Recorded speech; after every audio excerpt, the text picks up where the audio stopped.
आज हमारे साथ जो शख्सियत मौजूद है बहुत बड़े बाप के बेटे हैं और ऐनक वाला जिनसे इमरान साहब।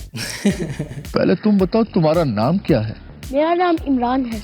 जी अस्सलाम वालेकुम, कैसे हैं साहब? आप ठीक ठाक है? अल्हम्दुलिल्लाह। इनका रियल नाम अजलाल बुखारी साहब है। इमरान के नाम से आपको ज़्यादा लोग जानते होंगे।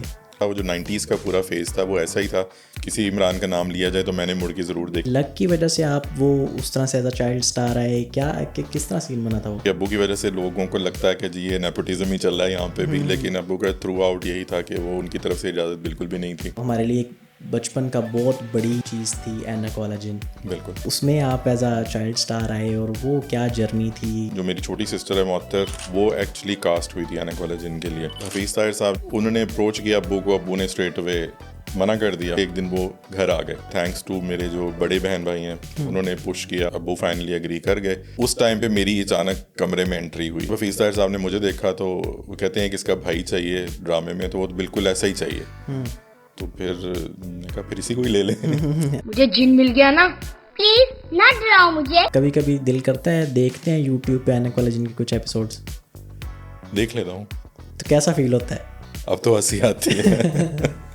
ऐनक वाले जिनके बाद आप इधर आ गए, इस वजह से हमने आपको किसी बहुत बड़े ड्रामे में नहीं देखा या आपको ऑफर नहीं हुई, या क्या मामला है? सबसे पहला रीज़न ऑब्वियसली यही है कि मैं इधर आ गया। तो 99 में लास्ट सीरियल ऑन हुई थी गुलाम गर्दिश। हमने वापस जाकर ट्राई की कि मैं कुछ ड्रामा वगैरह में कुछ कर कोशिश की थी, लेकिन कोई ज़्यादा अच्छा रिस्पांस नहीं मिला। जितने भी जेनजी के यंग लोग हैं ना, वो आसिम साहब को उस एड से अगली बार इस तरह की खीर बनाओ तो थोड़ी ज़्यादा बनाना, अगली बार अगर इस तरह की खीर बनाओ तो ज्यादा बना। जो उनका एक्चुअली लास्ट प्रोजेक्ट था वो भी रिलीज नहीं हुआ। वो शोएब मंसूर की एक फिल्म है आसमान बोलेगा, वो भी अनरिलीज्ड है।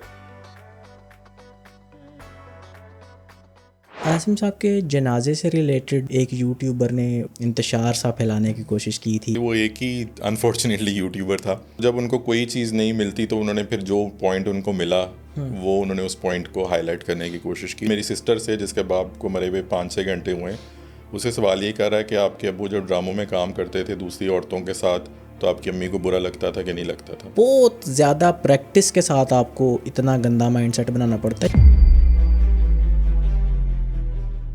बचपन में आप कैसे शरारती थे या सीधे साधे से? मैं पढ़ाई लिखाई की तरफ फोकस करने वाला, मैं पोजीशन होल्डर था थ्रू आउट, सीधा साधा जिसे कहते हैं। क्या मतलब है तुम्हारा? तुमने मुझे क्या समझ रखा है? अजलाल भाई, आपका पाकिस्तान में फेवरेट पसंदीदा एक्टर कौन है? रिसेंटली मैंने ड्रामा देखा था केस नंबर 9, तो सबा कमर से मैं बहुत इम्प्रेस्ड हूँ। मेल्स में आते हैं कि मेरे काफ़ी अरसे से ही पर्सनली जो मुझे पसंद है, एक नुमान एजाज बहुत अच्छे लगते हैं और एक फैसल कुरैशी। आपने अजलाल भाई किस बड़े एक्टर के साथ काम किया हुआ है? कबीर खान साहब मरहूम के साथ किया है, मसूद अख्तर साहब के साथ किया है, सुहेल अहमद साहब के साथ किया है, महमूद असलम साहब के साथ किया है। फिल्म मैंने एक ही किया अभी तक, सुल्तान राई मरहूम साहब, गुलाम मुहिउद्दीन, जान रंबो, साइमा। अपने टाइम की बड़ी हिट फिल्म थी, इंटरनेशनल लुटेरे उसका नाम था। थैंक यू सो मच अजलाल भाई, आपके आने का, आपके वक्त निकालने का, वक्त देने का बहुत शुक्रिया। बड़े लॉन्ग पेंडिंग ये सिटिंग थी हमारी, लेकिन वो कहते हैं देर आए दुरुस्त आए। बिल्कुल ऐसे।